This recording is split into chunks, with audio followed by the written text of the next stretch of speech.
Hey, what's happening? Happy Monday night. So, first of all, I wanted to thank all of you who watched that last rant that I had about playing for free and not playing for free, actually, is the more important statement. It got a ton of views. It's probably my most viewed video ever. And if I wasn't in the middle of growing my booking management agency, I would do so many more videos just because I think if any particular idea can help somebody, that's super important to me.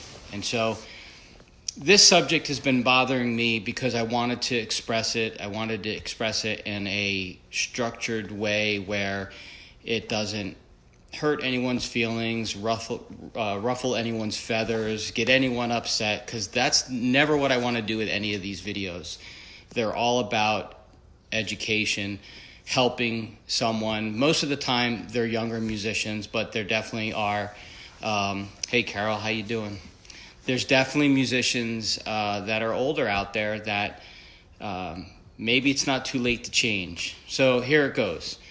I run a bunch of my own trios, and those bands usually are made up of keyboards, bass, and drums, or guitar, bass, and drums.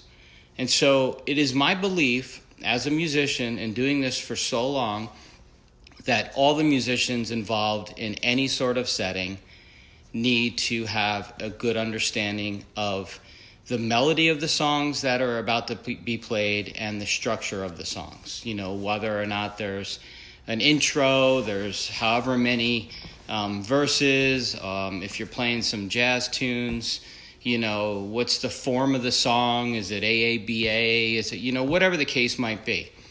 So all of that is just normal stuff. I think it's important, and I think that old and young musicians and everybody in the middle, it's a super important thing to make you a better musician and more successful, that you literally could sing the melody. Like, especially for drummers, it used to be where I would solo and think, oh, if I just did some really cool chops and shit like that, everybody would be like, wow, that was a great solo. No, you actually have to sing the melody. The more you know the melody, the better your solo is going to sound, because you're actually sort of singing your solo over the structure of the song. So here's the point. The point is, if you take a gig with me on a trio setting and you are either the keyboard player or the guitar player, it is your job to know the melody of the songs that you want to play. So I don't dictate the songs on the set list. I allow the people that are coming into that gig setting to pick songs and send the songs to us, and you know, they're not going to know the melody or what the head of every single song. So I leave it up to them to pick the songs in the vibe of the music we're going to perform for that night and get it to everybody. We'll learn it on our side. It's a lot easier for the drummer and the bass player to learn those songs than it is for the lead person, like the keyboard player or the guitar player, to have to learn songs that the bass player and the drummer know. Especially because it's so important that the guitar player or keyboard player play the melody to make sure that the song is recognized. They create, hey Robert, they create the foundation of the song, and we get off to a good start. So here's the issue that I have, is that there's a lot of great players in town that don't play melody. That's not what they do. And that's cool. Listen, if you're not that person, if you're a keyboard player in a band and all you do is play chords behind the band, or you're a guitar player and your job is to play just kick-ass rhythm, that's great. You know, it's really hard to find those people that can just do that and don't want to just play all over the place. So this is not about having a limitation. Obviously, the more you can play other stuff, the more that opens up work for you. So if you can play great rhythm and sit in the back and just do that and not have to be out front soloing your ass off all the time, showing everybody all your chops, there's a place for you to get a lot of work doing that. Also, if you can do all the other stuff and play the melodies, there's also a lot of work for you to do that. And if you can do everything in between, the more tools you have in your toolbox, the more work that you'll have. Here's the issue. Hey, Mike, how you doing, brother? Here's the issue. The issue is, if you are going to accept a gig where you're in a trio setting and you are the main melodic instrument, so you're playing in a trio and you are either the guitarist or the keyboard player and you're playing with drums and bass, you have the weight of everything on your shoulders to know the melodies of those songs.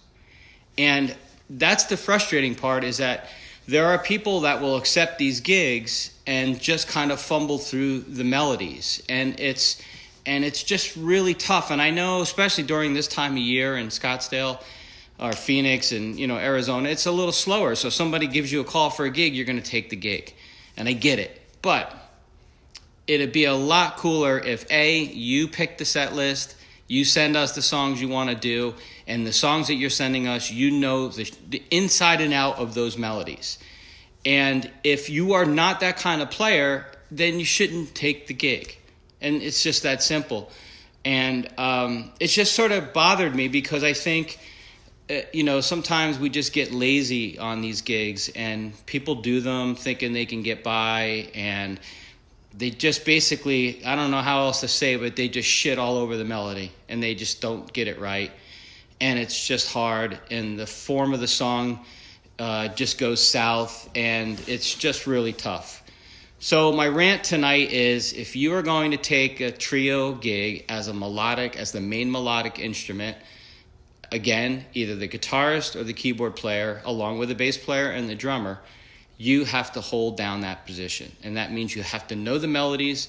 And if you don't know the melodies of the songs that someone in the trio's picked, say, no, let's skip that one. But even better, in preparation for the gig, send a list to the bass player and the drummer so that they can do the songs that you have the melodies down cold. And then everything, the whole level of that night will rise to a much better sounding gig than it would have if you're just trying to get through the melodies and you kind of sort of know them and you'll fake it and blah, blah, blah. So that's it. I don't know what else to say. But, it's sad when, I'm going to leave it at that, because that's it. That's the point of it.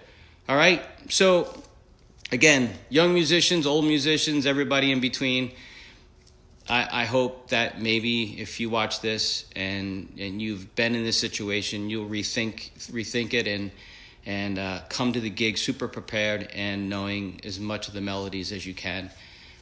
Even if you have to bring a chart, who cares? Man, if you want to read. It's awesome.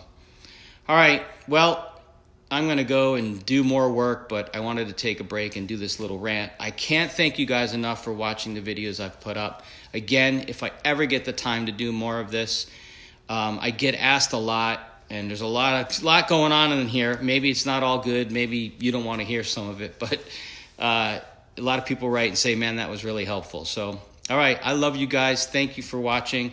I hope you have a great Monday night, and sleep well. Peace out.